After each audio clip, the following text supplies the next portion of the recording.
கொலை குற்றங்கள் நடந்து கொண்டேதான் இருக்கும் என சட்டப்பேரவைத் தலைவர் அப்பாவு தெரிவித்திருப்பது அதிர்ச்சியை ஏற்படுத்தியுள்ளது.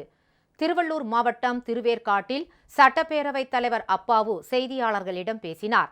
அப்போது பேசிய அவர், நடுவண் அரசு அறிவித்த அனைத்து எய்ம்ஸ் மருத்துவமனைகளும் கிட்டத்தட்ட முடிந்துவிட்ட நிலையில் தமிழகத்திற்கு மட்டும் இன்னும் பணிகள் தொடங்கப்படவே இல்லை என்றார். கொலை குற்றங்கள் நடந்து கொண்டேதான் இருக்கும் என்ற அவர், அந்த குற்றங்களுக்கு நடவடிக்கை எடுக்கிறார்களா என்பதுதான் முக்கியம் என்றார். தமிழகத்தில் அனைத்து குற்றங்களுக்கும் நடவடிக்கை எடுத்துக்கொண்டேதான் இருக்கின்றனர் என்றும் அவர் கூறினார்.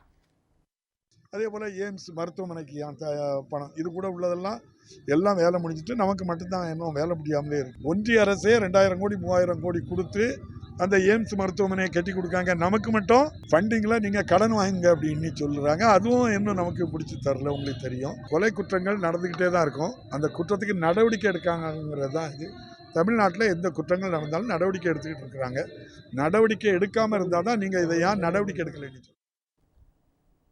பெருநகர தொடர்வண்டி திட்டத்துக்கும் இதுவரை நடுவண் அரசு நிதி ஒதுக்கவில்லை என்றும் அவர் கூறினார்.